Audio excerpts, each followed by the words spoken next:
Vice President Joe Biden announced that today that he will not be running for president in 2016, saying the window for mounting a realistic campaign for president has closed.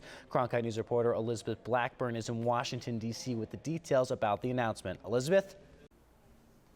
For many months, people speculated that Vice President Joe Biden would run for president, but today that all came to a close.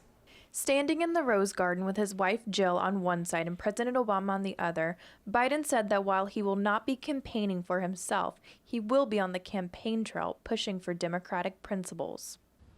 But while I will not be a candidate, I will not be silent. I intend to speak out clearly and forcefully, to influence as much as I can where we stand as a party and where we need to go as a nation. And this is what I believe.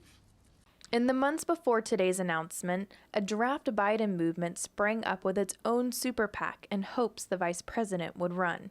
Draft Biden 2016 did not return my calls or emails, but a message on their website read, "We are so grateful for the gigantic outpouring of support from hundreds of thousands of Americans around the country in an effort to encourage the vice president to run. While the vice president has decided not to run, we know that over the next year he will stand up for all Americans and articulate a vision for America's future that will leave no one behind." The Super PAC had raised almost $90,000 as of July, its last filing with the Federal Election Commission. Phoenix resident Marcus Farrell, who is a political director with Draft Biden, told me today that he has no response to the vice president's announcement. He has moved on to Bernie Sanders' campaign because he said he believes in Sanders' platform and because Sanders had already decided to run. This would have been Biden's third time running for president, once in 1988 and again in 2008. Biden's announcement leaves Bernie Sanders, Hillary Clinton, Martin O'Malley, and Lincoln Chafee in the Democratic race. Reporting live in Washington, I'm Elizabeth Blackburn, Cronkite News. Here in Arizona, student leadership at ASU of Democratic and Republican organizations had strongly different opinions about Joe Biden's announcement not to run.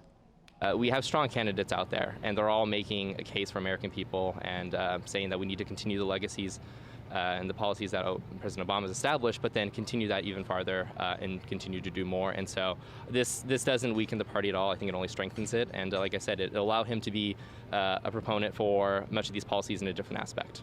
I think the Democrats are in a lot of trouble, and I was surprised. I was surprised because I thought Joe Biden realized how weak of a candidate Hillary Clinton would be. And I thought because of that he would jump in the race, but I guess not. So I think it's good for Republicans. Other Democratic presidential candidates offered statements today as well. Hillary Clinton said she's confident that the history isn't finished with Joe Biden. Bernie Sanders said he thanked Biden for his continued service to the nation and his support of the middle class.